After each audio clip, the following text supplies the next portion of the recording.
Hello everybody, welcome to the CPL Civ6 weekly podcast. I'm Sarnath. Joining me as always is my co-host King Louis XIV. And this is our 16th episode already. I can't believe it. Our guest this week once again is Blade7 as we once again go over the first look for this new leader for an existing Civ. How about that, guys?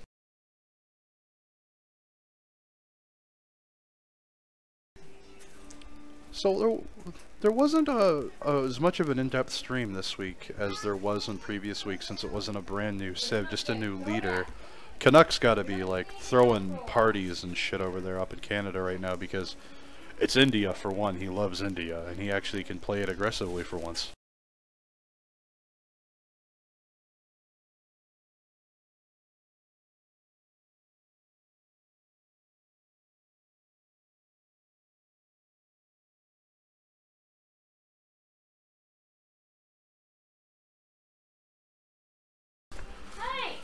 They kind of stole from Persia, to be honest.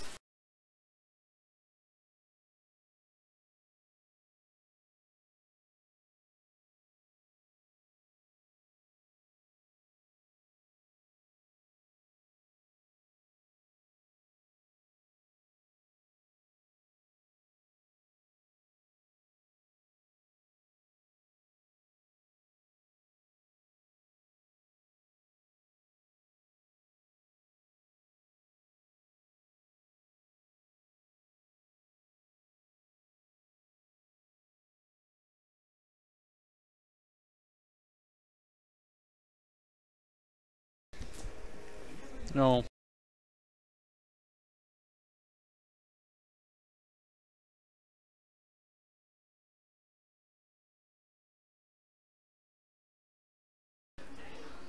So definitely a single player Civ then.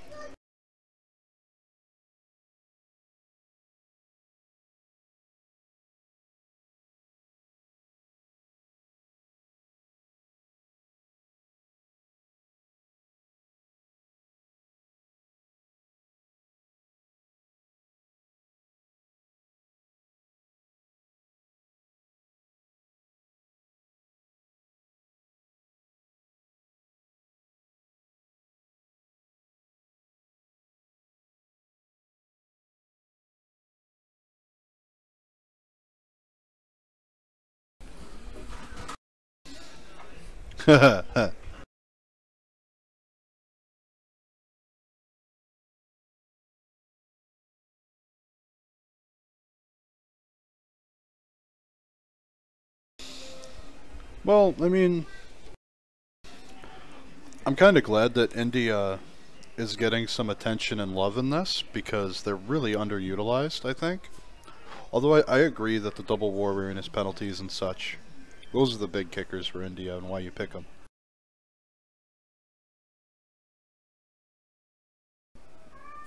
Only for Gorgo? Yeah.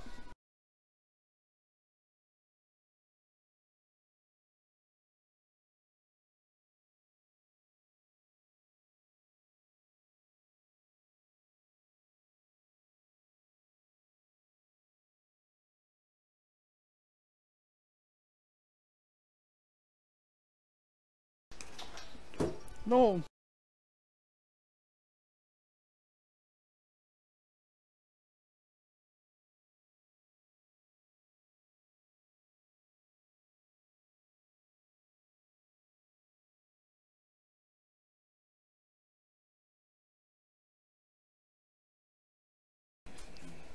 Well, what if additional changes are coming in the expansion?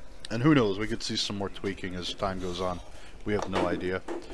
Now, what if additional changes to the game make it to where that's not such a bad thing? What if, this is an if, what if they change the Varro to have the 2 movement but they ignore terrain penalties?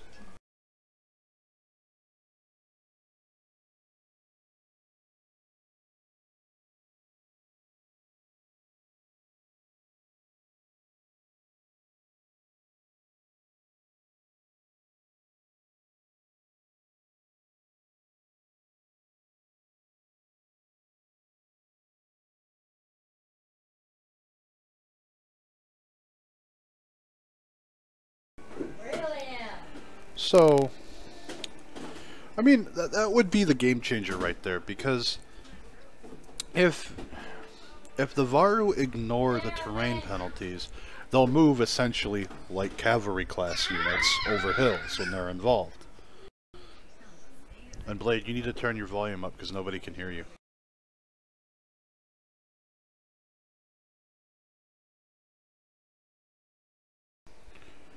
I'm turning my...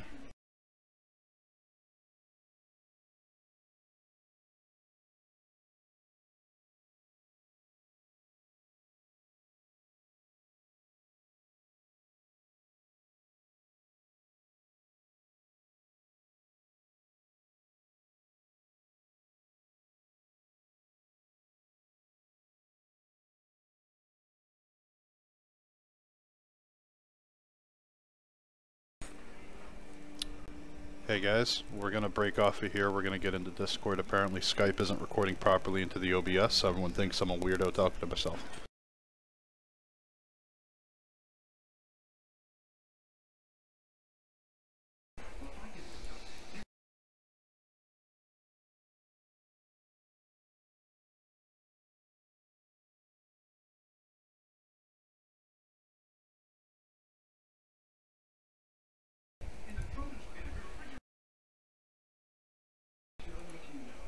Hello? Yeah, it's not working properly for some reason. It worked before in other weeks.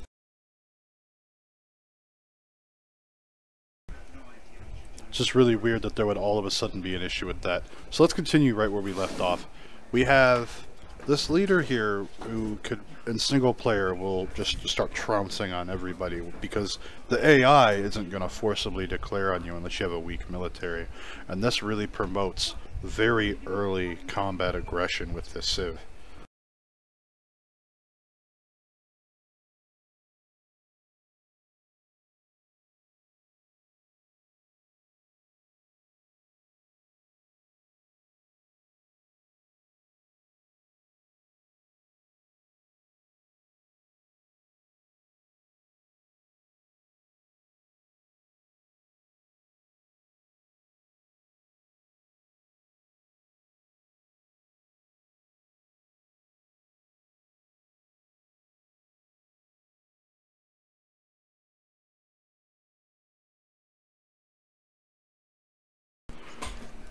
I don't know what's going on. They still cannot hear you.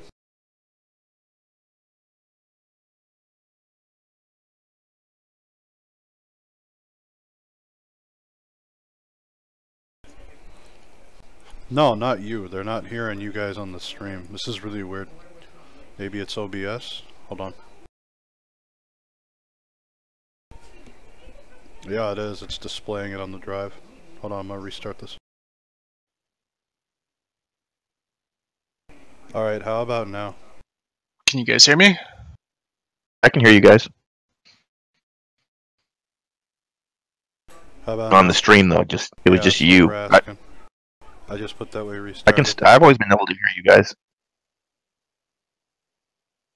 I heard you guys the whole time. Nothing's happened. Or I hear you guys the whole time. Both. It was an OBS issue.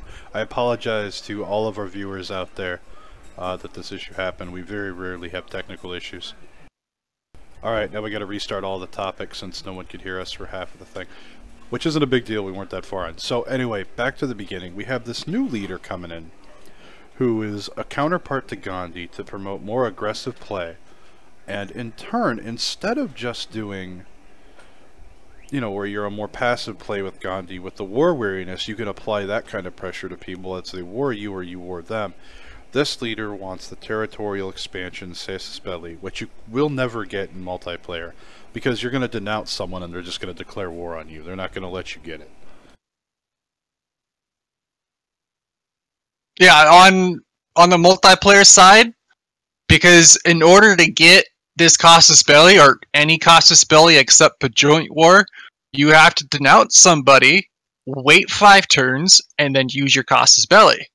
In multiplayer, humans are smart, and we're not going to let you just say, hey, I'm denouncing you, so in 5 turns I can get my bonus.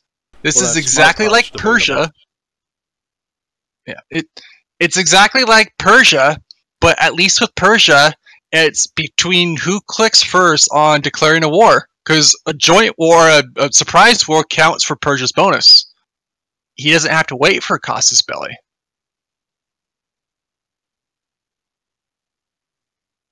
Absolutely. Yeah, so it'll just be a nice single-player Civ then. It will be, and I really think that that'll really change the ball game, so to speak, for those people who really thrive on single player, or just like doing AI stomps with their friends.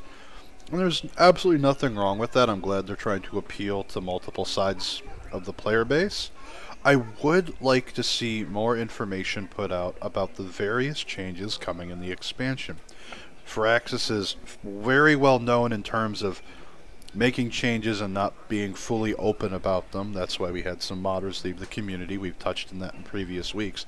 So I'd like to see more openness from them in the coming weeks as we get closer to the release. Yeah, they're just spoon feeding us bits of information to keep the hype up each week. So we're probably not going to get a full list of like changes until like probably the week of the release, which is disappointing. But I mean, they're not going to put all their cards down on the table on week 1. So I understand how they're playing it. It's just we want more info. It's part of just doing business, though. So let's keep trucking this along. India is a very underutilized Civ, and it's okay. That happens. Not everyone's going to pick every Civ every time. Like look at France right now. You know, with the coming changes, I'm wondering if that is going to make a big change in the Civ lineup in the future, and of course it will because there are so many changes happening. But what are everyone's predictions as far as which Civs are going to start advancing up the ranks, so to speak? Well, the only one we could really count on for sure is France. France is getting a huge buff in this update, which I'm very excited for, because in every game I play, I vote to ban France. Not because they're OP, because they're obviously not, because they're just too bad to play, and I don't want them clogging up my draft slot for something better. So I ban them in my games just because I don't want to play with them. In the expansion, we get better spies, we get the spy building. France is going to kick ass.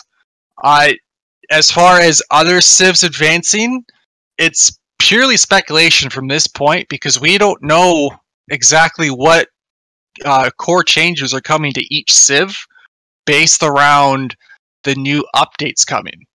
So we could get changes to other Civs that work well with ages. So it's purely speculation at this point. What do you guys think? There's going to be some of the old Civs that got banned that are suddenly not going to need to be banned. That'll be good Civs to play, I'm sure, Right. when it all settles sure. out. I'm very much looking forward to that. And you know, as it stands, you know, none of the Civs are forcibly banned on the players. They make that choice themselves with the bot when they pull up the game information. And I would like to see Scythia not be banned, not because, oh my god, you forgot to ban Scythia, but because, hey, you know what? This isn't so bad anymore. That's what I would like to see. I'd like to see all these bottom tier Civs be brought up to that level. All the middle ones too, just try to raise them all to that one standard. That's going to be remarkably difficult, if not impossible, to do every time because maps are completely random. Some Civs are better at certain map types, but it would be a nice goal to have. It's like trying to be perfect. You're never going to get there, but you can keep trying. Yeah, if they could bring down, or bring up, I should say, the low tier Civs and the mid to low tier Civs up to probably nobody's going to get to Scythian level. But if you get to like a solid like top 10, like everybody is in that top 10 category, it's going to be a fun, more balanced game instead of everybody always banning Scythia. Now, Scythia has that rep where it's just the knee-jerk reaction to ban her every single time. So if we do get other core game changes to other Civs to buff everybody else up, it's gonna take us molding the community to be like, you know what? Scythia's not that bad anymore. We could counter with this civ, and this civ with this strategy. Like exactly how Gilgamesh is. Gilgamesh, with all the new civs we've received, is honestly not that great anymore. His only little niche is if you're within 10 tiles of flat land spawning another player. Those war carts are insane early on. They're fairly easy to counter if you know how to do it. A lot of people do know how to do it, but it's just a matter of convincing the community, like, hey, let's start unbanning these guys. Let's play with them all. And that's going to be a social change, you know, the human factor. That's going to take time. I mean, look at the barbs on, barbs off thing that finally got fixed, and people are now finally coming around and being, okay, let's have barbs in some of our games again. That took a great deal of effort to get that change to happen. I still ban them, by the way. I hate barbs. I usually play barbs just because I think it's how the game was supposed to be played. So I usually put them on when I do my duels now. So I'd like to move this along towards the CCC that's coming up. We touched on this briefly last week, and CCC number 2. More and more clans have come up. More people are registering. Everyone is getting really hyped up for the second clan championship cup. For all you out there who are not familiar with it, it is where clans and organizations from all over the world come together, sign up their rosters, get their players ready for events, and they just do get out across basically 3 whole days of non-stop Civ. You got games and events going the whole 3 weeks. And then the group or community with the most points out of that is number 1. And you have the last CCC we held was absolutely phenomenal. We had huge turnouts on all of the streams. It was amazing. Let me just address the question that everybody's asking me. No, Jumbo will not be playing in the CCC because it's not a clan. Yes, we were all worried about that. Not on everybody's mind.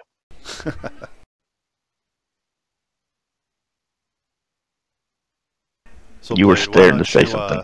Blade, why don't you touch on some of the aspects of the CCC that have been cemented out, and some things that may or may not come.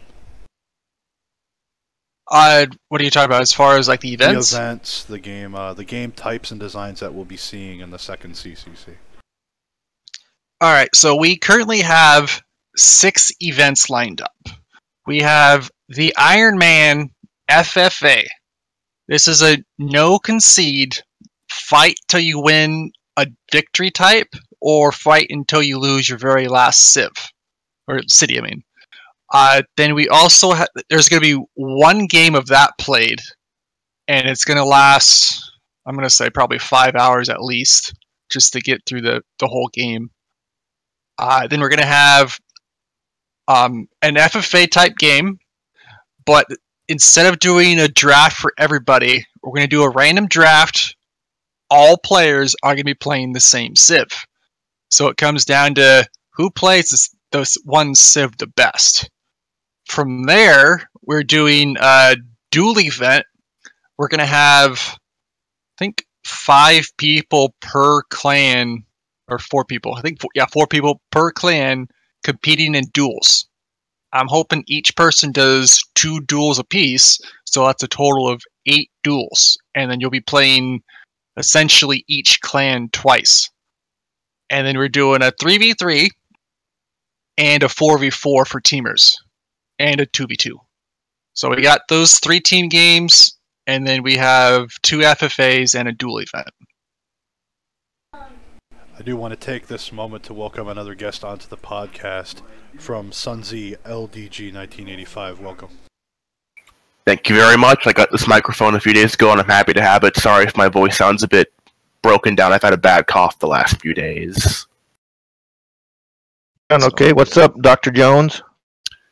Oh, not much. Not much. Been, living, breathing, blinking. Well, those are all good things usually. pre-ordered Rise and Fall. Now, I'm not the kind of guy who usually pre-orders. I mean, after all, I didn't even get into the Civilization series till about, March, April of this year, but I think Rise and Fall has really struck a chord with me on several levels. You know what I mean? I'm looking forward to a lot of the changes. I completely understand that, and I'm really excited to see where the developers choose to take the game from here, and because the expectation is in flux right now from the player base, and that's because of the last year has been kind of some bumpy roads in terms of Firaxis and 2K's communication to the players. However, they're starting to step up, and we need to, as players, we should, understand that too. Like, hey, they're taking that step forward. They're trying to deliver on some of these things. As I know in past episodes, I have definitely laid the hammer down on them. Yeah, although I think part of it is because maybe it's just me being a bit crazy right now at almost 9 p.m., but I think they've been holding out on us. I mean, after all, over the last year or so with Civ6, we've got, Poland, Australia, Macedon, Persia, blah, blah, blah, like, 6 Civs, I believe? 7, maybe? Yeah, 7. So 6 or 7 over the course of the year, and yet in about a month and a half, we're going to get 8. Now the question 9. is, are they holding out, or are they taking a leap of faith here? Because look at some of the bugs that have become with some of these smaller patches. True. Yeah, we've definitely seen our fair share of bugs in every single DLC that has dropped so far. So we're going into this. I'm expecting to see problems. I'm hoping for the best. But, I mean, at the same time, Civ is such a complicated game that 7 or 8 or 10 guys at Firaxis trying to find all the bugs is, not exactly the most plausible idea. Now that we find bugs within an hour or two of the DLC dropping. Yes, but we have like over 500,000 Exactly, players. exactly. Now, the solution to this would be for them to do an open beta, or even a closed one where they can invite 100 people or whatever their sample size wants to be to test this. Not a bad idea. And with that, heck, that sample size could be out of people that paid for the pre-order if you want to really get technical about the money. But, doing that would help them and not screw them over. It would actually help. Well, if you start doing that, you gotta ask yourself, do those open or closed beta bug testers then in turn get rights to the next, expansion or DLC because they bug tested it? Because if that's the case, people would be, signing up in droves for bug testing for free expansion and DLC, and while that's helpful, yeah, I imagine it get redundant to a point, Well, they don't have to get a reward for it. There are many, many other games out there that... But people would feel entitled to a reward. I bug fixed this patch, now give it to me, I would do it for free. Well, yeah, I do it for free too, but I'm not everyone here. Yeah, I like this game enough that I want it to work. And I'll test it for free just to make sure we don't have fucking problems. Yeah. I do understand the viewpoint you're coming from, and I can respect that opinion. I do, because I used to think that way, especially when I was beta testing and alpha testing Heroes of the Storm. Oh my god, that game had some bugs. But every game does, and that's why you go through these phases. And it's a privilege to be included in those things. That's supposed to be something you can wear as a little badge of honor for yourself for some nerd points or something. All I know is my agent told me I was going to get paid for this podcast, and I'm still waiting on that. Right, I think you got cheaped out, man. I give you 100% raise. 100% is 0. I want points on the, I want a percentage of the profits. I'll give them a negative 57% cut of it. There you go. But it's one of those things to where if you opt in for a beta test and you get picked, that's a huge rush for you. You get excited for it. And if you're only doing beta tests because you feel you're entitled to a reward, then you're not doing it for your passion and love for the game and its industry. You're just doing it to get something out of it in the end, which you may not do any bug testing whatsoever. Which is a valid point, but I suppose each is to his own viewpoint on how greedy a player can be. We just need to get more more modders within the CPL. We definitely have some people, but not. We could use more of that. I think it's the idea of the someone else policy. Someone might want to make this, amazing mod of bug fixes they want to implement and test out, but they'll think to themselves, you know what? Nah, some guy in the Steam Workshop will upload something similar in like a week, so why bother? I can understand that, because I myself have had that thought. But for me, like, it's one of those things that how do you make a mod? What do I go about that? This seems really complicated to me. I really don't understand this. That too. Because there's those thoughts that creep on people too. And Blade, I see you toggling up. Go ahead. Yeah, if Fireaxes were to release a more comprehensive mod tools where it makes modding easier, take map making for instance. Yes, we do have the hidden map creator, but why does it even need to be hidden? Because it's buggy. That's why it's hidden. And iron out the bugs and make it an official feature. Imagine how cool that would be. Like that's exactly summer 2018, the make your own map update, huh? Yeah. So how hard was that, Sarnif, to make the maps? Like, was it wasn't that hard. Painful process? Well, yes. I mean, you gotta go tile by tile. It's a pain in the ass, but it's fun in its own way if you enjoy it. It's fun if you have time, I suppose. Yeah, exactly. I mean, I enjoy it, but it is a pain in the ass. So and you can't just say make a map and then you alter it. You've actually had to build it tile by tile. You can create the map generator and generate like a fractal map and then make edits to that. Or you could start out with a blank map that is completely all ocean and you just add land anywhere you want. Well, whatever you do, don't use the Lua file for the fractal to make a map and then alter it for a duel, because then you get accused of rigging maps. Shout out to that player out there who played in that event. We know who he is. Well, I don't, but you guys do. You guys clearly know more about this than I do. But anyways, back on topic here. So, it's very, like, I don't understand why the world builder itself is hidden. Why do I have to go into a file to make it enabled for me to use, when there are plenty of other things with bugs that have been released? Let's look at the hoplites, for example. It took a year for that. Oh, yes. But they were available on release. I think that bug's still going, or is it just my memory playing tricks on me? No, it's fixed. They fixed that one, finally. Oh, finally. I mean, I'm not gonna lie, I didn't have much of a problem with it as bad as it sounds, but that's because, the state of anti-cavalry at the moment is, right. Man, all the help it can get.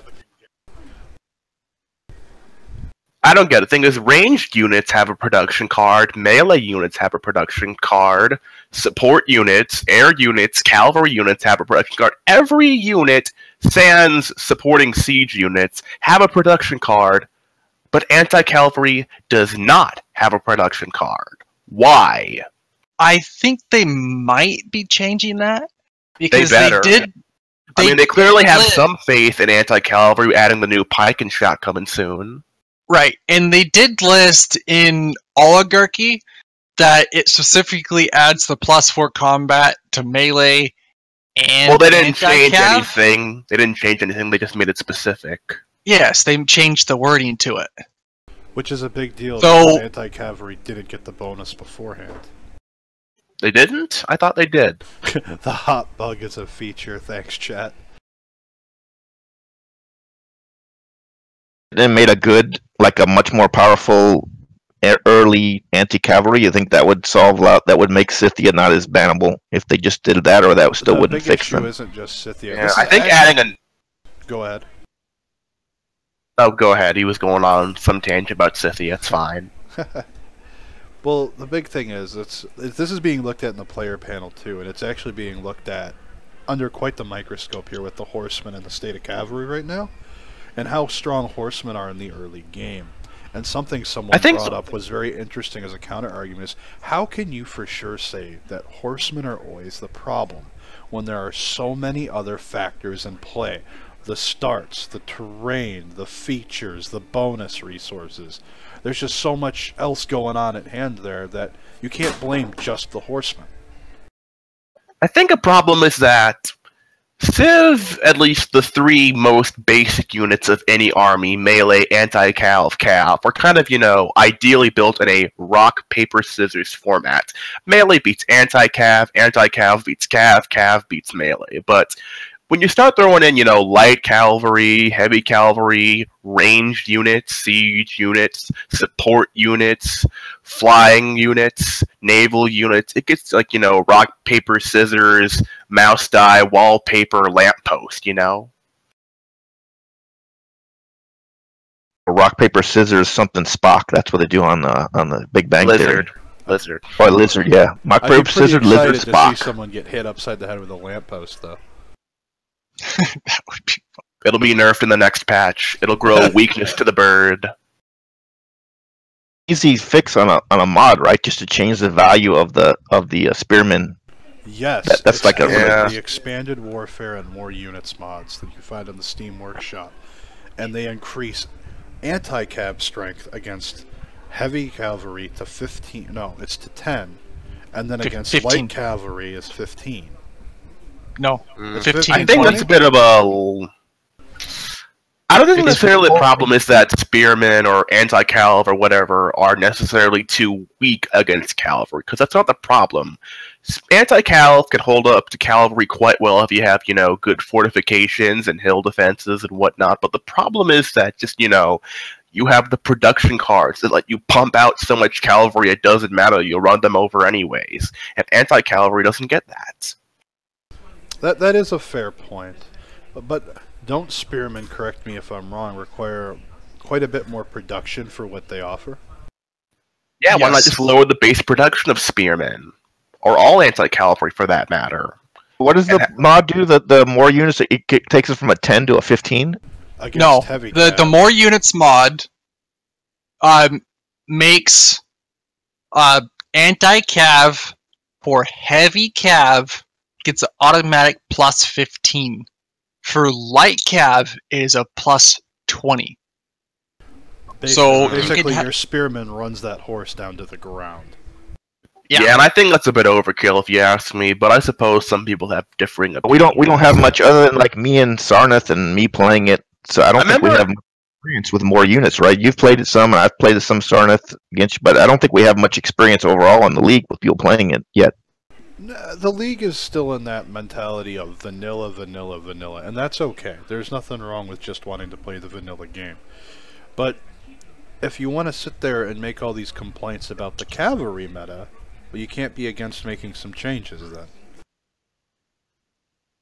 I remember seeing an old suggestion somewhere on either Reddit or maybe it was its own Discord, I don't quite remember, but the idea that maybe anti-calv could apply zone of control to cavalry units. Now, I tweaked that idea a bit myself and say that anti-cavalry could apply zone of control to light cavalry, because I think it's okay if, the big, bulking, heavy cavalry, like knights and tanks, could ignore that, but, stop the fast, pillaging light cavalry.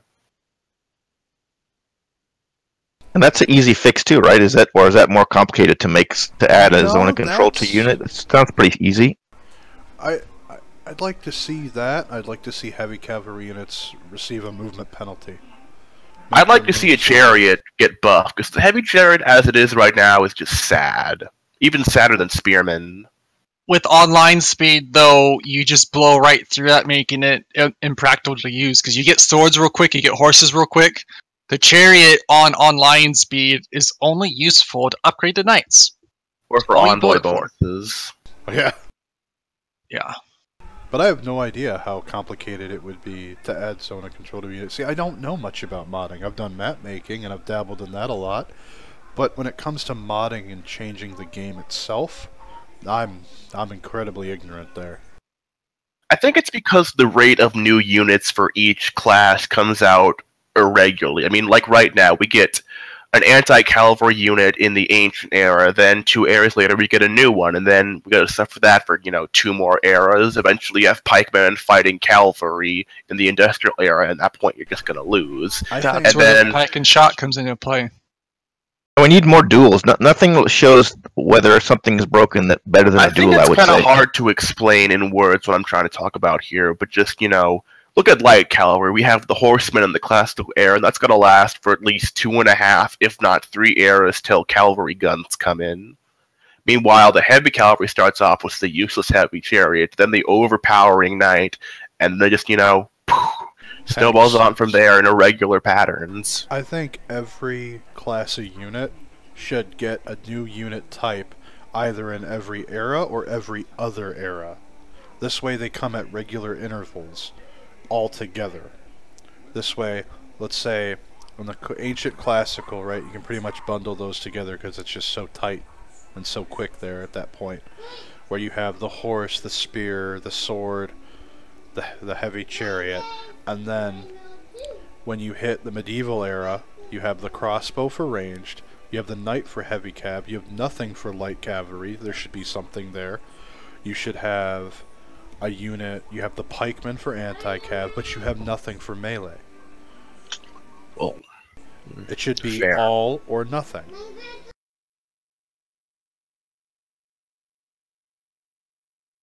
And for those of you that care to border on the edge of realism here at this point, if you look throughout history, throughout all of these eras in mankind, we had different unit designs, weapon designs throughout history that would reflect that could easily be put into the game. But I think at the point where you're just, cramming every unit upgrade into either the next era or the era after, then you're getting stuff, on the... Because remember, there are 2 ranged units in the ancient classical era, slingers and archers, and then the chariot comes into play with its right now mediocre, 28 combat strength, and just spearmen and light cavalry cream it. Yeah. So, like I said, I hope that everything should be unbanned at least for the first few weeks, just to see what. And even then, I don't think we still have a good idea what's all these free-for-alls. That doesn't give you the best show of what's overpowered. Like if there was, duel shows up more, but we don't still have lots of duels. Well, in a duel, you can't really tell, because if me and you are playing a duel, I get horses first before you do. They're going to say horses are overpowered. We could be playing the same exact Civ. So that's not really comparable. You need to compare multiple people. Mirror. It has to be a mirror map, a complete mirror. Yeah, but at that point, it's pretty uninteresting. It is uninteresting, but we're talking about discussing balanced and OP, not OP. And even then, if you really want to argue semantics here, they have to be completely equally skilled players, or it's thrown out. It's a wasted test. That too. You would need a clone Esdeath and have him fight himself. Oh my god, I think half of the Discord server would have a conniption. I know I would. Would have a brain aneurysm. I'd just like to see him and Harambe, or somebody equivalent, just play more duels. It'd be just interesting, because they don't. All of SS duels were. I've dabbled in all the duels myself. done. I know we currently have a duel going that we haven't finished yet. Yeah, I know what you're planning to do though, and I don't like it. Like right now, I'm trying to SimCity as Japan. I got 4 or 5 cities. I can't quite remember. I got some natural wonders, some actual wonders, a decent cultural build, and here he comes, sneaky little King Louis, slithering up like the Peter Pan crocodile with his giant army of Jongs, and I hate it. But that's what a duel is. It has to end at some point. It can't go on forever. Give peace a chance. So, we have a number of ideas being thrown around and some new concepts being looked at. And I turn in terms of the community here. And one of the big things comes into play is slot order in the game. Because the person in the top slot gets the first choice for Pantheon, Great People, etc. if everyone hits the required points at the same time. Regardless of how high the points are over the cap, it's going to be slot order that gets first choice. And one of the suggestions was randomizing the slot order, adding that to the bot to where it switches everyone's slots around. I suppose you could do that. This whole slot order thing's a bit more technical, and I don't really dabble in that. That is impractical for our league's point of view, because it would make you have to switch positions, and swapping positions gets very buggy in a lobby. So it would force you to automatically do a re-lobby every single time, or just not even make a lobby until after the entire draft is done. So honestly, what I think Fireaxis needs to do for slot order is to just remove it from the game. Have it go through every player on the game, look to see who has the most points. If player 2 has the most points, but like the first one's 30 points. So if I have 31 points, but John B over here has 34 points, give it to him. Doesn't matter if I'm slot 1 and he's slot 2. If on the rare instance where I have 31 points and you have 31 points, then you could either look at another factor or then look at slot order. But having equal points is going to be marginally never going to happen. Yeah, so if they just went by max points and then secondary slot order, it would be perfectly fine. Is it coming up that often in the game? Maybe it comes up like once every or twice. Game it comes up at least once. Every game, they say. Twice in the whole game or something? I mean, almost every great person, like all the ones you fight for, like generals, Galileo, Einstein, Newton, all of those guys are big tickets where everybody rushes projects, they'll go get them. And if you don't outright beat the player to getting the general or the scientist, the top slot gets it. Yep. I don't think that would be a big deal to just randomize and then you just tell people to go in the correct order. Like, you're number 5, so go in after number 4 goes in. You know, when you start the game, that doesn't seem that hard of a solution.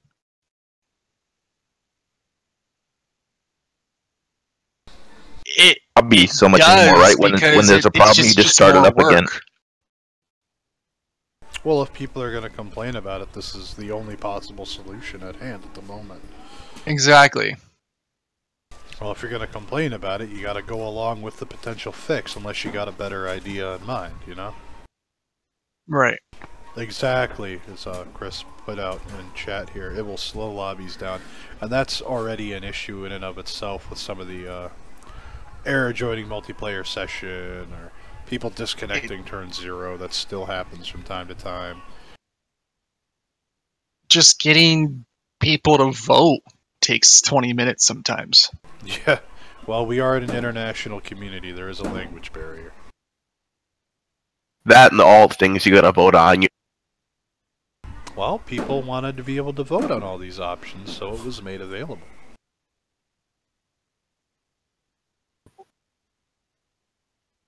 So, unless you want, the host can do whatever. The only thing, if I understand correct, the host can't do is apparently allow somebody to redraft when they only have one thing left and they don't have the DLC. That's not allowed. Everything else I think the host can do. As far as I know. That is sub rules. Yeah, you are. No, that's draft rules. You can't change that. Real quick here, as Chris pointed out in chat, in the Discord we have a channel called intro_videos, and in it, for those of you that are visual learners, you can click on these videos inside the Discord. You don't need to go to the YouTube page to look at it.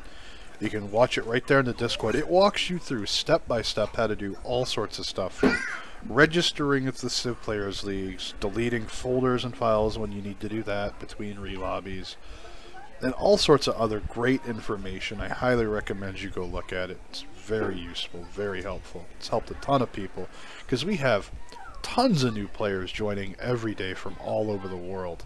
So anything to throw out there to make it easier for you guys is absolutely great.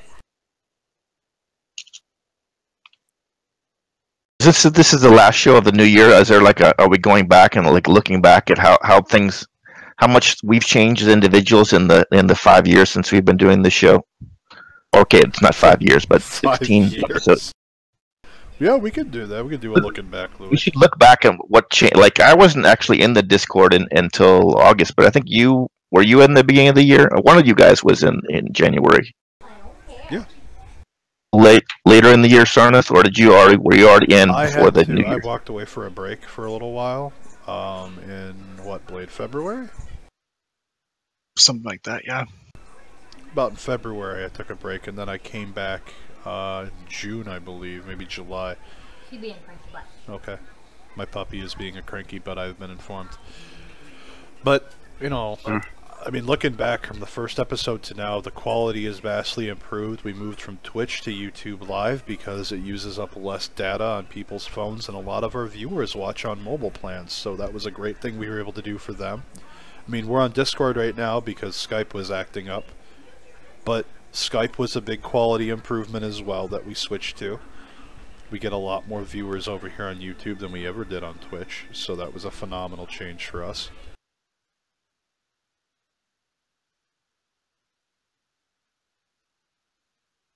People finally understand that Louis' name is King Louis XIV, not Badgerman. He may as well be. My thing says chill. My avatar says chill now. King Badger. Not a badger anymore. Not a badger anymore. Yeah, but we're always going to remember you for the Badger. That's what we're going to remember you for. We'll have it on your tombstone when you die. Here lies King Louis the Badger. The Badger, it's his title. It's a honey badger, though. Not just a regular badger, it's a honey badger. Put it in your will, it'll make it on the tombstone. So, all in all, though, I mean, the quality of the podcast and getting information to our viewers has always been our main, biggest priority, which is going to bring me to a comment that I saw on one of our past broadcasts. So for this person out there, I do watch and view those. I read all of them. I look at everything, even the emails that I get from you guys out there. And I do understand that my kids get very loud from time to time, and I know that bothers some of you, but my wife and I are waiting on paperwork for the new house, and we're building a soundproof studio there, so that won't be an issue then. But until we get there, sorry, you're dealing with my kids.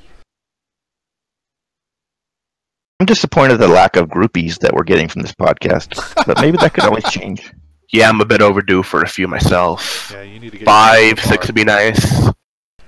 So looking back, we've had a lot of people come on the podcast, and I'd like to see a lot more players out there, whether you're in the CPL or not. If you're a Civ player out there, you're passionate about this game, and you have ideas and you want to be heard, why don't you come on, you send me an email, send me a message somewhere, and you and I'll link up, we'll get talking, and we'll get you on this podcast. If that's something you're interested in, you go ahead and shoot me a message.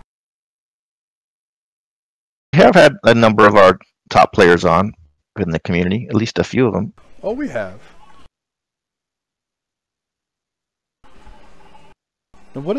Now, Blade, I want to take this into a little event that you're running for a free expansion pack, Rise and Fall, for absolutely free for the top 2 winners of your contest. Why don't you talk about that a bit and let us know who's currently in the lead? Okay, so before any of the civs were announced, I posted out this contest, and I had everybody list 10 leaders and 10 civilizations that they thought would make it into the expansion, because we all know we're getting 8 civs and 9 leaders. So I gave them, obviously, 10, just so we had more numbers to choose from. So currently we have, 1, 2, 3, 4, 5 people tied at 5 points a pop. Woo! Which is Scrub Jr., Futna, King Orient, Pork Diesel, and Senpai of Wisdom. They're all tied with 5 points. And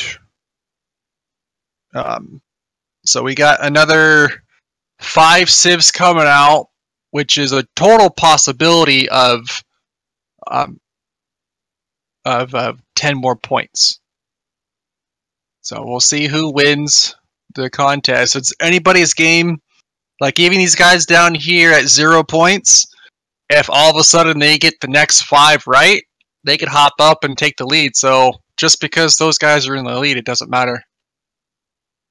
That's awesome. Get a I point really for like picking that the everyone's Civ, got a and shot. you get a point for picking the Civ, and another point if you pick the leader, right? 1 for the Civ and 1 for the leader. And in the last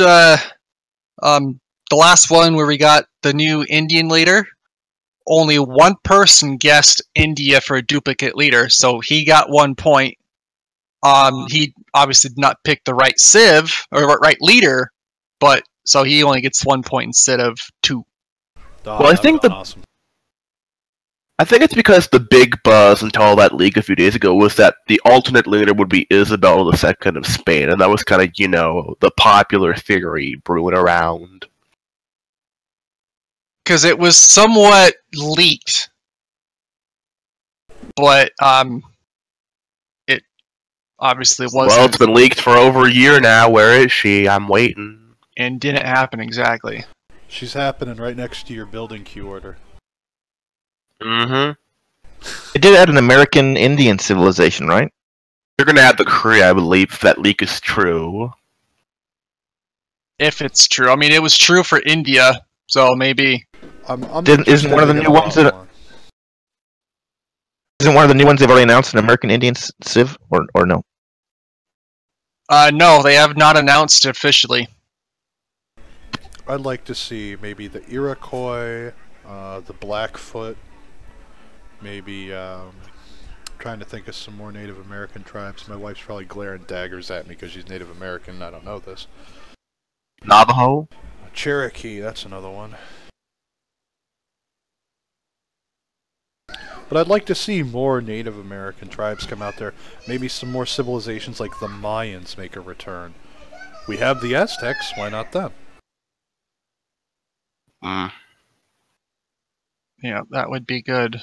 I would really like to see Firaxis reach back to their roots, back to Civ 2, Civ 1, and draw some Civs out from there that they've kind of buried by the wayside over the years. Such as? The Iroquois, for example.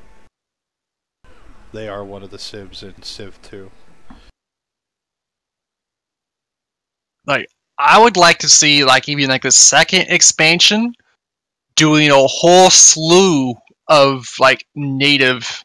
It could be going native. That could be the whole expansion theme. And all the Civs are, natives. From all over the world and the different continents.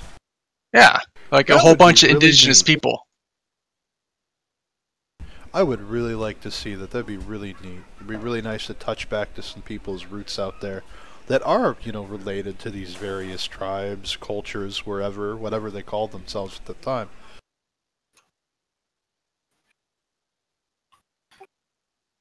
I really think that would be a really fun way to reach out and kind of touch the players as individuals,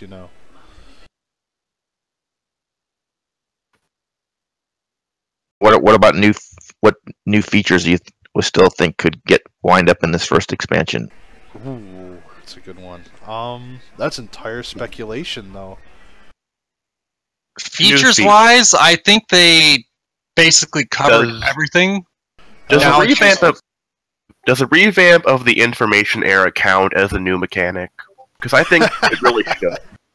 Because the information era has basically nothing to do with information. It has to do with nuclear weapons, science probes, and the latest in military technology. There's hardly any information going around. Unless you want to call a lead jacket some information. That's just the name of the era. And because it's the age of information, where we have instant communication. Look at what we're using right now. I'm in California. You guys are across the state. And we're talking simultaneously. That's the age of information. Yeah, but in Civ6, what's the information era get you? It gets you AT tanks and thermonuclear devices and Mars hydrophones. I'd like to see something culture related.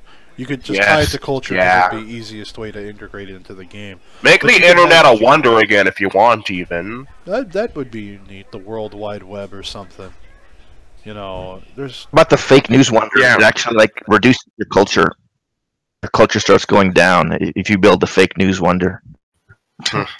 oh yeah, World Wide Web, 100% more tourist pressures to everybody Here you from go. all your cities. The as Robert Yeah. just put out in chat for us, the Super Collider. That's an actual device that has made numerous advancements across multiple fields, tech and science, achievable. Wish they would make the Great Library like actually great like it Great was in again, Civ 4. yeah. Now it's not really that great. The not so great library. The I please think they give need my to- Apadana envoys library. I think the library isn't having a bad effect. The problem is when it comes. By the time you get to the ability to build the Great Library, you'll probably have already, either Had most of the Eureka or... text. Yeah. I remember seeing an old suggestion that's... I don't remember what it was exactly, but I think it went along the lines of something of replace all those tech boosts with Great Library holds 4 slots for writing, and each writing's culture output is also converted to science. I don't know, something like that. I can't quite remember. That would be interesting. What if the Great Library gave the boosts for the next era instead of the classical? Well, that wouldn't make any sense then. But what do I know? I mean, I wanted to go back to what the Civ 5 was. Give you, what was it, 2 free techs? Or was it just flat science? Because, I mean, I would fight the wars tech- over building a great library. Heck, If 2 people had a tech, you got it. So it was cool. Like if you're playing a big game. Oh, right, yeah, so if you were behind, it helped you tremendously. Well, now Oxford people done it, University you got kind it. of does that with the 2 free techs, I kinda. It's a very nerfed version of it. I mean, look at Civilization 2 for all you old guys out there that remember that game. On the if you tried to play on the higher difficulties, you getting the Great Library made or broke your game. If you didn't get it, you lost. Unless it was made by the guy right next to you and you managed to kill him somehow.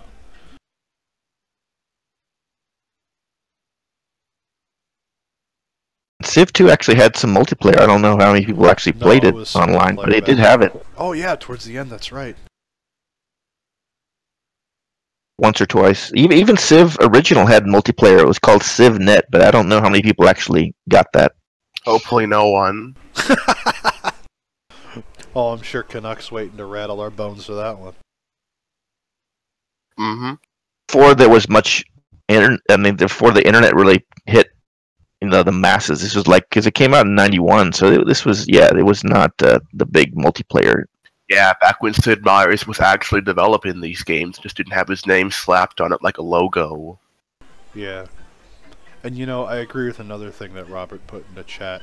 We should see some additional civics. I would like there, because when you look at the civics tree in Civ 6, a lot of the civics later on in the game, the civic technologies, whatever you want to call them, are overloaded with policy cards or stipulations and such that they add or change.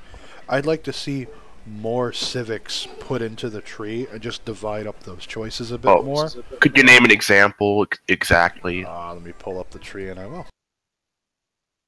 I think with the new addition of governor titles in the Rise and Fall expansion, the, mixed reception of the civics tree can help you alleviate it a little and add some emphasis to cultural play.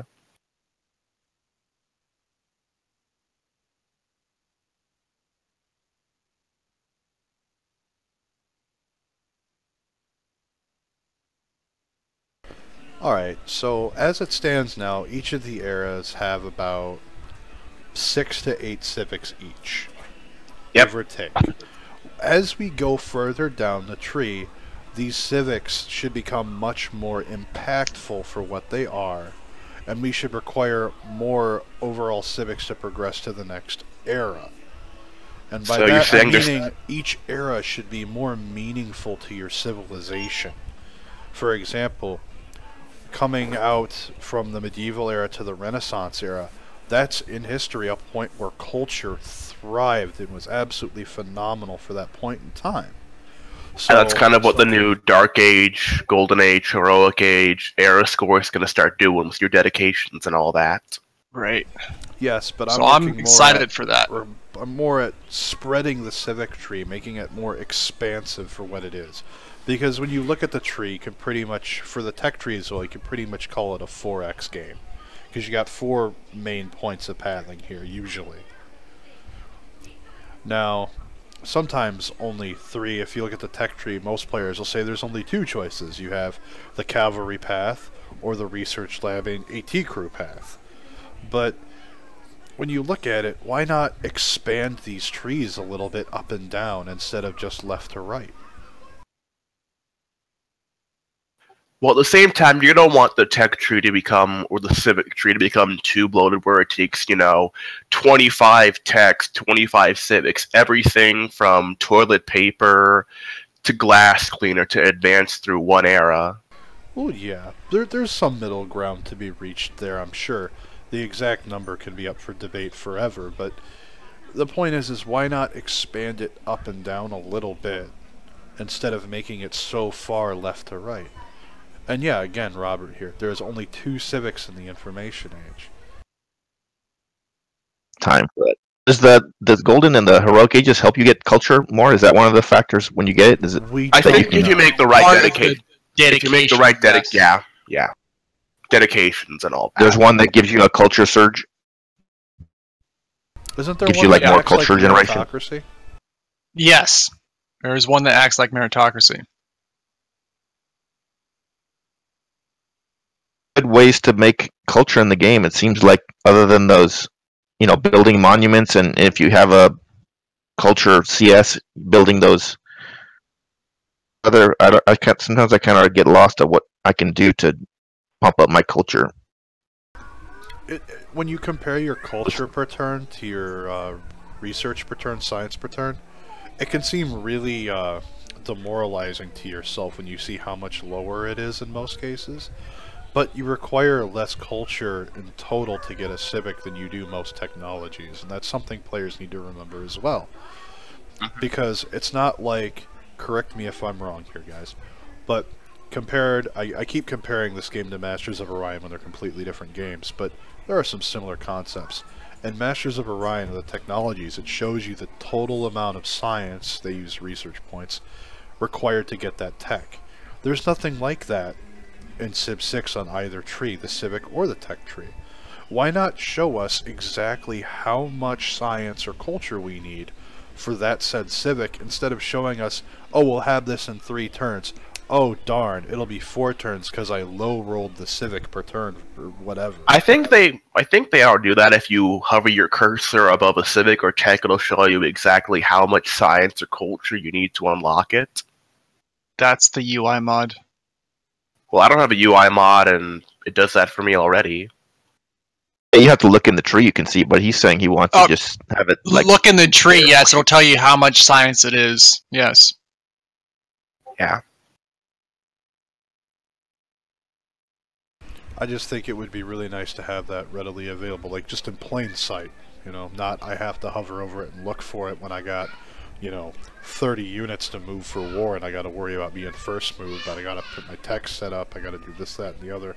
Oh. Because, sure, that's just multiplayer with the first moving aspect, but even in single player, sometimes players get into that rush and that thrill of the moment, and then all of a sudden, oh crap, there's, extra turns for this. It only said so many, but I have to wait an extra turn. Now I'm screwed. Why not, just put that in plain sight? This will be done in X turns. That's not good enough because I could not even count how many times it's happened to me where I've low rolled a tech or civic.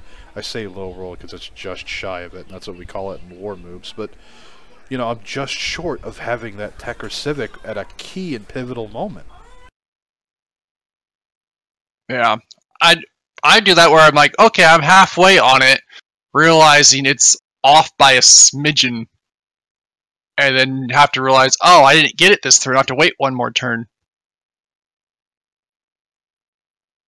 You can always build a project, I guess, if you have to have a theater square to do that, though, right? So.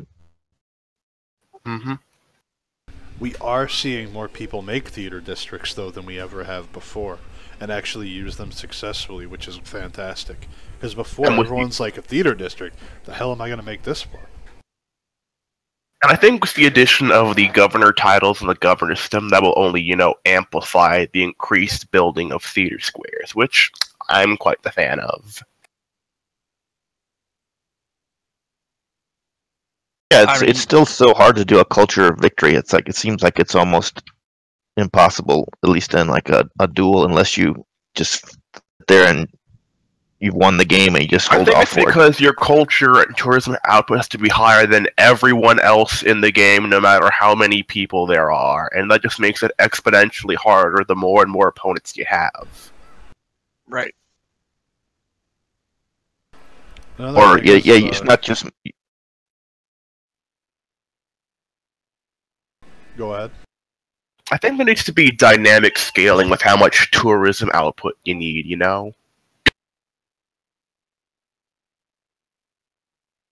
It just keeps going up because every time you have to have more like foreign tourists than everybody else has domestic tourists. So every time they're getting, and that happens, of course, easier. Those go up faster. So every time somebody's going up domestic tourists, now you have to get that many more foreign tourists. So it becomes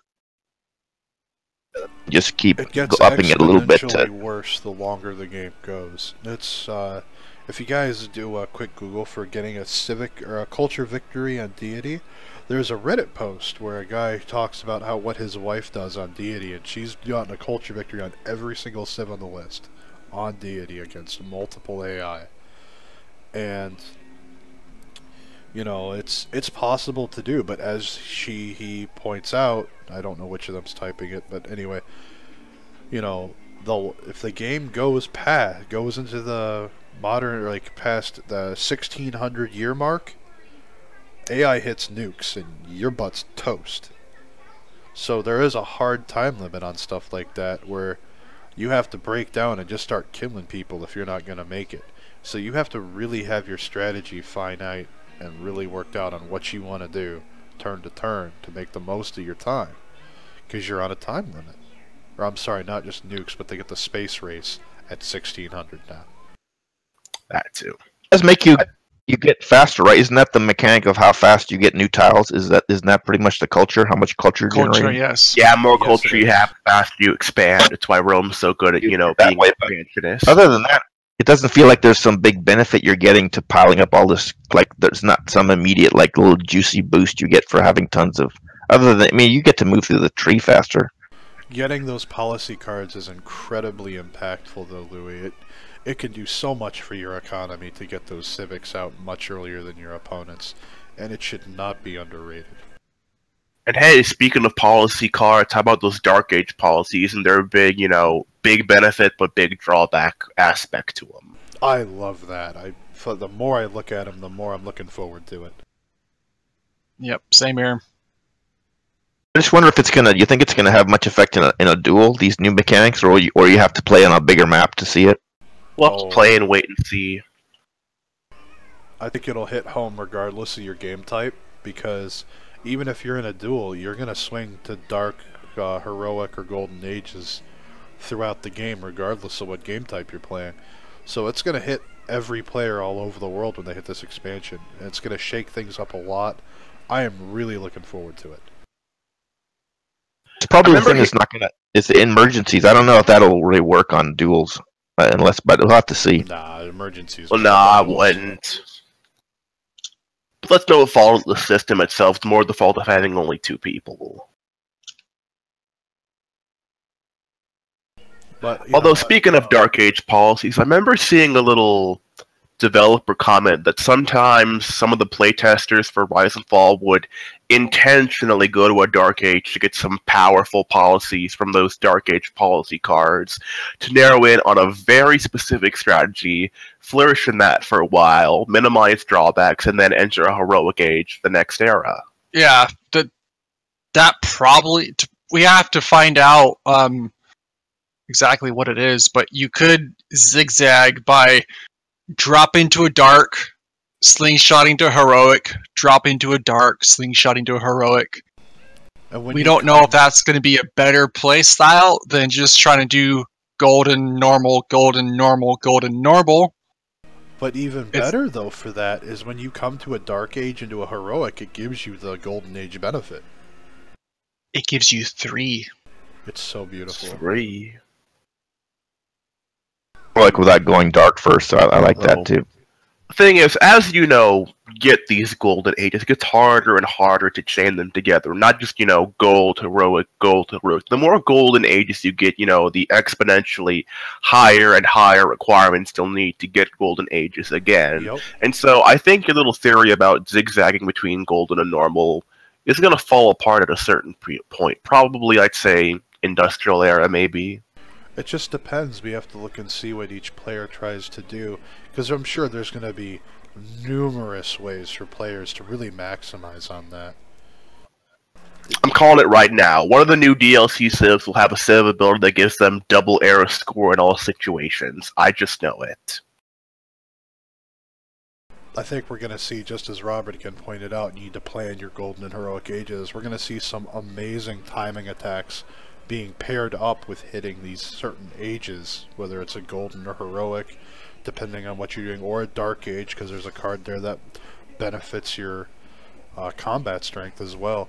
So we're going to see some amazing timing attacks come through, or some huge economic swings, and I can't wait to see what the players come up with. I wish there was wonder. We talk about what things we want. I wish there was some wonder, because like in Civ 4, there was a wonder you could build in it with force. You could force peace for a certain amount of time. I think that'd be a nice mechanic to have, and something where you could, temporarily make the game go peace. I think maybe the Statue of Liberty would do that, but if you want to hear my thoughts on what the Statue of Liberty will do, I'd say it'll probably have the effect of whatever city you build it in, it will never betray you, no matter how disloyal it gets. And build that in the middle of BFE. Even if they won't portray you, even if you someday rename their fries Freedom Fries. And it's absolutely Bored with that though.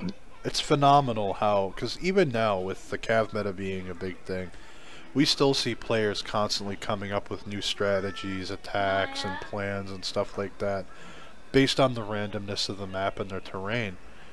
And especially in the Diplomacy and the Diplomacy Plus game styles that we have in the league.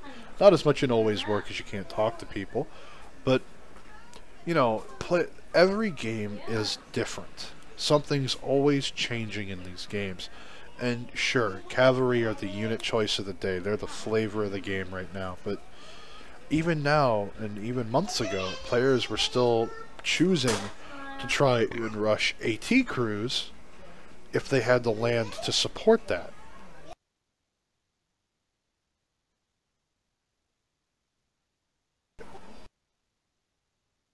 Yeah, there's always going to be different. I just like to look like as I do. I always go off in tangents, but I'm just saying the league is a lot different right now than it was in January, right? Like, was there any teamers being played in January? Or not many, right? Like once a Yeah. week. No, I play teamers every time, and I'd get a game probably one a day. I don't know about that. A lot more popular now. I mean, you had a lot to do with making it more popular, Blade, and then there wasn't a lot of duels, right? Not that there's tons of them now, but there's more than there used to be. So those are all like, I mean, the free-for-all is still that's still the big game. Of course. We do have some duels, and we do have teamers going on, so that's... Yeah, absolutely. Everyone has their own taste and flavor for the game, and what civs they really like, and what playstyles they choose to adapt. And it's always good to see the variety there, and I'm hoping in this coming expansion, Firaxis does something to help support the I can take any playstyle if I play it right and I can make it work. Not just I barely scrape by because I didn't pick cavalry, but hey look, I really did something awesome here because I had the freedom of choice to go whichever route I wanted. And that's good. That's a goal if this isn't enough, this isn't enough to get you to join the CPL. Know that we have a channel called Yoshi's Rare Meats. That might be the thing that gets you to join, because that seems like an intriguing channel to me. Yoshi's Rare Meats and Yoshi's Prisoners. There's a lot of these are probably temporary names that might go away, but right now that's what exists. So I'm just saying.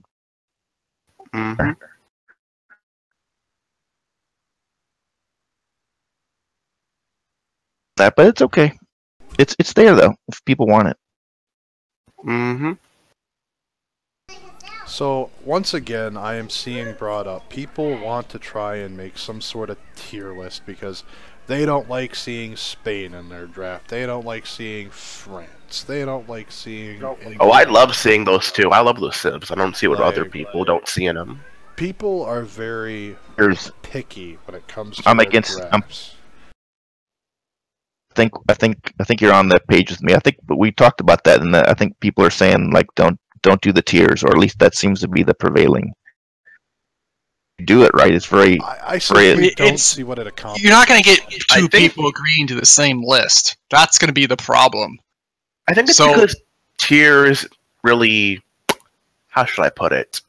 They support a mob mentality of, oh, these 1, 2, 3, 4, 5, 10 civs are the best. So if I pick them, I'll have the best chances of winning. And so people only pick those top 5, top 8, top 10 civs.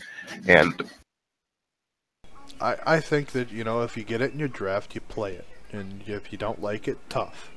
Because, you know, if part of playing the game is the randomness of it all, and that's what people really enjoy. If you only want to play Rome, well, there's an AI for you down the, you know, just a couple clicks away on your single player screen. I'd just like to see, but it's all up to the players. People can do that. I'd like to see, be nice seeing more games where people just say pick your own civ and maybe give people an order, like you're number 5, you get to pick 5th, and you get to pick 4th. And you still have all the bands, and you just do it that way. I mean, I'm sure it happens sometimes, but some people do have a couple civs that they're really good at, that they'd like to excellent at. So it'll be nice to see that more instead of just a standard draft. And Then again, it's up to with, people to do that if they want. again, with Robert in chat, overall balance pass would be a good thing. Some civs are just not on par. And I completely agree with that sentiment. But that is something Firaxis is already taking steps towards. Like, look, when the expansion hits, look at France, going from one of the worst civs in the game to one of the best, if not, you know, just under them, because of how the diplomatic visibility is going to start affecting combat strength, because France gets one stage of visibility for free against all civs. I find it a bit odd people right now talk about France like they're, you know, on the bottom of the barrel, when just a few months ago they didn't even have their free spy with all free promotions and all that. Oh, it's so good, dude. Oh my god. I mean, France is the bottom of the tree right now. Like, they share probably the bottom 5 with France, Norway. France shares the bottom of the barrel with France? France, Norway, Spain. You could throw India in there for most people. I mean, I see India as a solid mid-tier, but some people put it in the bottom. I got a soft spot for Spain, and it seems like nobody else does, and I don't know why. I mean, I've seen Spain Norway used it has really well. the promise to be a good civ, but to execute a proper Inquisitor rush, Inquisitor rush, it's not possible. For one, those units are 2 movement. If they were a 3 movement, 4 movement, it would be super strong. I mean, it's And not even on for top those. of that, you Not even- can't link religious units with military now, so you have to move your military unit, then your religious unit, then attack. It sucks. I think Norway's not so bad. If you on like a C-type map, they could get some early plundering. Norway sucks on stuff. islands. It depends how you. But it hasn't been used very much, has it? So I don't know if people really know it. The biggest issue is because of online speed. We progress through the tech tree so fast that Norway loses its timing window too quickly.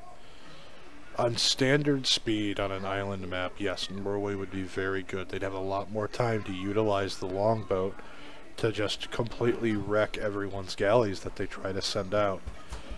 Yeah, but all you need They get right away. Don't is they get one right away the to potion? maybe 2 archers in your city, and you stop longboats. End of story.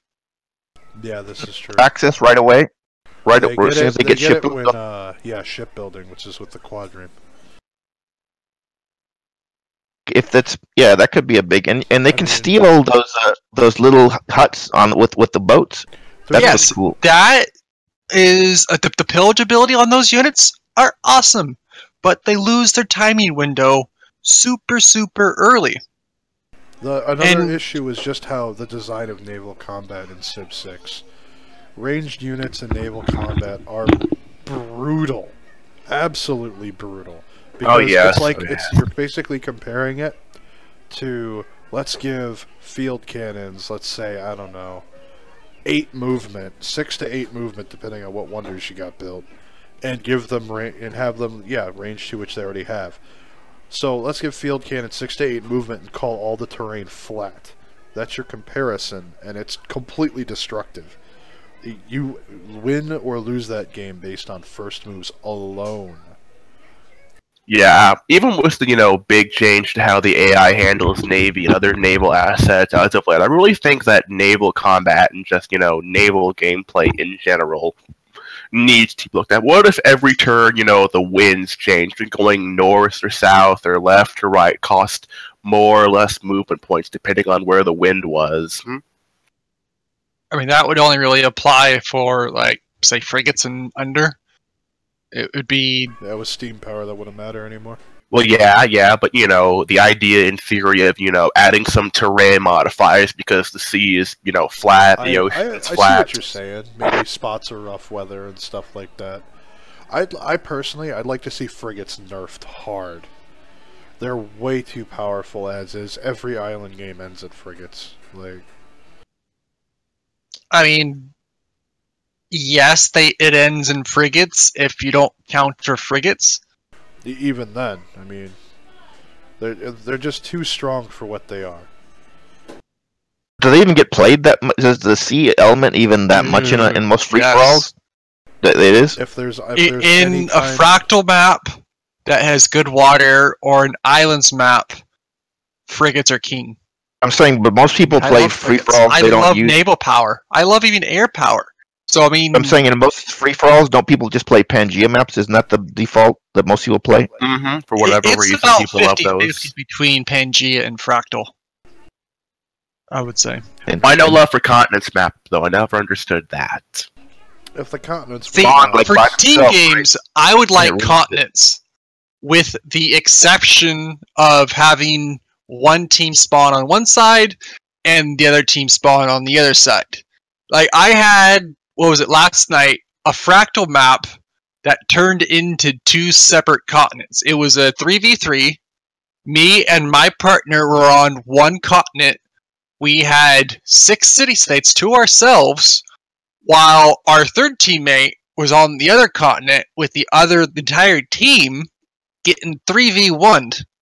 And if it wasn't for this little L-shaped mountain range that had one mountain pass through it, one tile pass, and one civ below him, he would have got wiped out. And we came in, my partner was Indo, so he brought in Jongs, and I swam knights across, and all our partner needed to do was survive, and they had no shot of winning, because we had all the city-states. We were able to just free sim, while they devoted all their effort to killing our third partner. And that comes back to the age-old issue in this game of why are there not team-based spawns for team games? And this does apply to single player too, because you can make team stuff there based on the little things. But why can't teams spawn close to each other? Why can't that be a thing? I know it was a thing in past Civ games. Yeah, I mean, I have a mod that is a team start bias, but the thing only works for teams of 2s. I'll tell you why we don't. 2 players together, 2 players together, and 2 players together. But if you have, say, a 3v3, you'll have 2 people close together, and your third partner will be BFE on the other side of the map. Otherwise, I'd use that every game.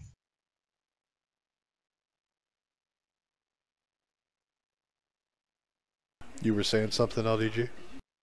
No, it's fine. But I mean, and speaking of team games, how about we fix that demograph screen, huh? or we just get rid of it altogether. I mean, yes, the demograph screen is broken in team games. The only thing that works is your score. Your science per turn, your military strength, your culture, all that jazz does not work. It's bugged. You see it when you load in on turn 1 or anytime you do a reload, but the thing doesn't update. I've gotten used to having all that be a mystery, but it shouldn't be a mystery. It's there for a reason. You see it in an FFA game. Why has it been bugged for the last, 3 patches? I would love 2 to patches. see. I'd love to see, and Louis mentioned this before, and I completely 100% support this. I would love to see the amount, what you see from their demographics, be based on your diplomatic visibility with that civilization. Yeah, Or power of France, eh? The power of France. And Civ 4 was like you had to build up spy points, or you didn't see anything. I think it just also make the game more fun, that because now, at least when I play, I'm always clicking back and forth on that score, because it'd be nice if you didn't have to do that so much. Exactly, and I should have to earn somehow, and with the diplomatic visibility becoming an important factor in the expansion, I'm wondering if they're not already implementing this somewhere and just haven't released it or revealed it. I would love to see that affect the demograph screen or something implemented to do so. Because why are we getting that information for free? Why do we not have to work for any of this? I mean, I agree with you, because currently Acceptable diplomatic breaks from visibility, reality. like, the only thing diplomatic visibility does is clog your screen. I don't want visibility, because all those damn banners come up on your screen, and it's like, this guy is trading with your neighbor. This guy went to the next era, and I'm like, I don't care. I want to do war moves. Or worst of all, when your delegate, Amadeus von Shaka Jaka the 15th, has learned from a listening outpost in the far north that you sent a trade route 1 turn ago to your neighbor. Yeah, As it's if you about didn't know yourself. that. I'm like, yeah, I kind of know I sent a trader. So I just want to mention one thing, because the CCC is coming up. We apparently have 3 new clans that I'm noticing: Noobs with Attitude, the Viking War, and then I noticed the new one's Overdosed Gaming. That's one I just noticed today. They are not officially a part of the CPL yet. I just made that channel as a placeholder for the time being. And a potential. It's a Maybe third one, potential clan. Overdose Gaming is a multifaceted gaming organization, and they've been around for about 12 years now, and they're pretty old, and there's some interest over there for Civ and Civ6, so I went ahead and I made the channel, said, hey, it's here if you guys want to use it, and they haven't pulled the trigger on anything yet, so I don't want to say they're a part of it when they're not.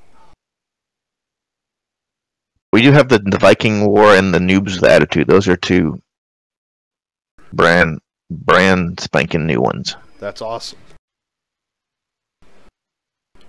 We have more and more... CPL Religion, though. That's just Jamba, the only one. And it may be the only one ever. We have more and right now more he's the only clans one. and communities coming together to participate in the CCCs, and even other tournaments that we run, because we have so many more events going on than just those. It got postponed. Wasn't there a Harambe had a dual tournament going to come up, or is that being postponed a little bit, or have like a Island Plates dual tournament coming up? He's making a map. He hasn't really set a day for his tournament. It's going to be probably after the expansion pops. The expansion's timing threw a wrench in a lot of plans, because we had a lot of events lined up to happen pretty much every other week. But with the expansion right around the corner, we kind of put the brakes down on a lot of things and said we're going to wait for this to hit. We're going to let our players get acclimated, and we're going to fire all of these off, and it's going to be fantastic. What's it? February? What is this? Is the actual launch date? February 8th.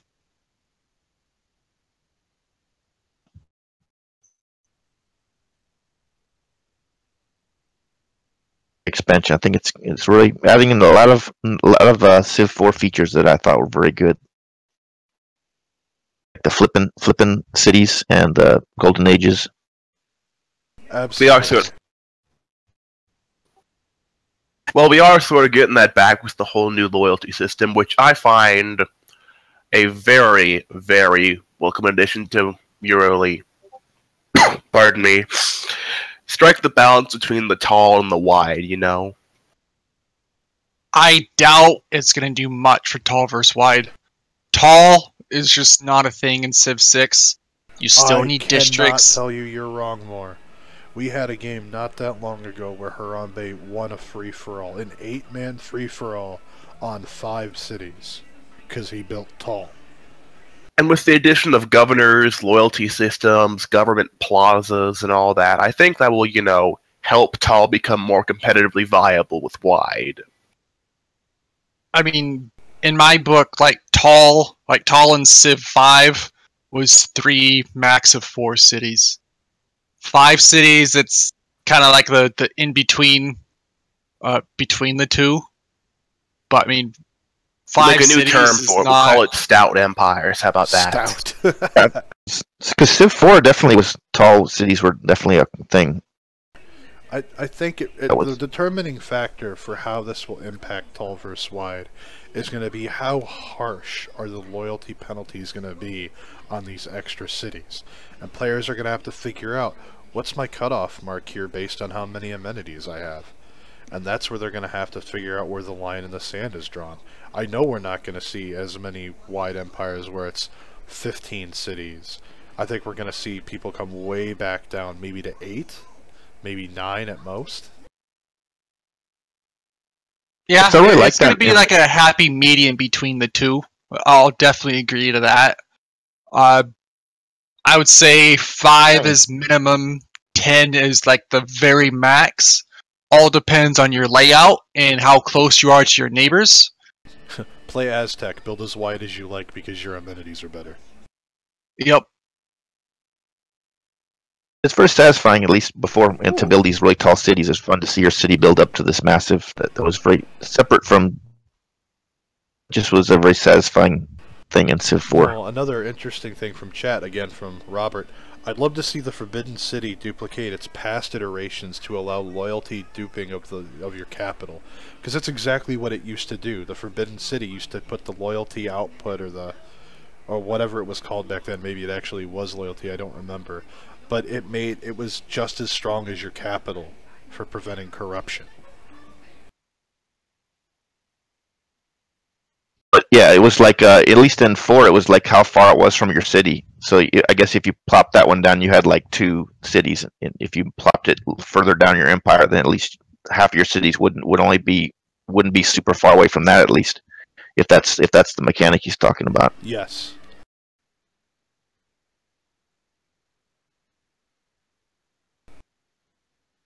ACQ only gets limited by you running into somebody, right? There's always good to at the moment to keep building cities, right? Within reason. Oh yeah.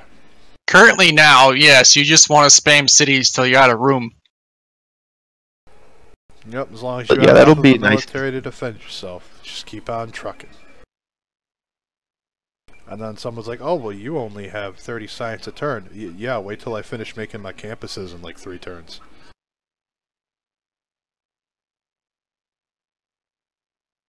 They're making you one thing that's going to help the tall is, remember you were saying before, Blade, they're changing the way the CS, like you don't get the benefit until you build the second sub-building within the building.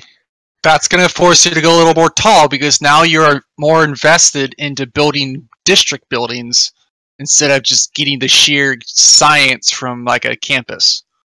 Don't get it until you get the library, yes, and then you get like a... That is going to change the tall versus wide meta and drop your city count to more like the 5 to say 8 or 9. Extra benefit to building the library too? Is there like an extra? I mean, the university, was it an extra CS library benefit? is attached to the 3 envoy bonus on a science city state, and the university is attached to the 6 envoy and from a science city state. Same applies for markets and banks. So yes, that's going to force you to go a little more tall, put more structure or more emphasis on building buildings instead of more settlers. See, I like this because it's more pushing players to build taller instead of wider. And the reason being is that I don't like seeing games where because of the land one person has 10 cities, one person has 5 cities. I think that should be more determined by what can their, in the case of the government thing coming into play, what can their government handle? How can he manage his people? Can he handle 5 cities? Does he really have the resources to support 10 cities? And it adds another realm of realism to the game, because more realistically, just because the land's there doesn't mean you're going to build a settlement there. And this means we're going to see cities more strategically placed in terms of how can I milk this every tile for what it's worth, because I can't just build cities willy-nilly wherever I want. It's like a defensive strategy. If you're like in an FFA and you're surrounded by a couple of people and you jack up your loyalty stuff, maybe you can flip a couple of cities and that make a big very interesting to change. See. They get crushed. However, with all that in mind, we are going to go ahead and we're going to call the podcast here. Huge thanks to both Blade and LDG for coming on the podcast this week. I really appreciate it, guys. Thanks as always, King Louis, for being my co-host. Yeah, we should be getting a new Civ released probably on Wednesday again, because we have New Year's Eve coming up, and they will probably be doing like their little sneak peek to the first look on Tuesday, and then the DLC dropping on Wednesday. So we will have that. They will probably be having a new stream. Of course, it's all speculation, but they did say after the 1st, so I'm looking forward to that. When they do have that, I will, of course, be breaking that down, dropping all those screenshots of all the new stuff added. So we'll be back here next Friday and go over all that new details for you guys. Thanks, everybody, for coming on and listening. And I will see you guys next time. I had to do it once. Yeah. Thank you, guys. Big thanks, and Happy New Year for all of our viewers out there. Yep, Happy New Year.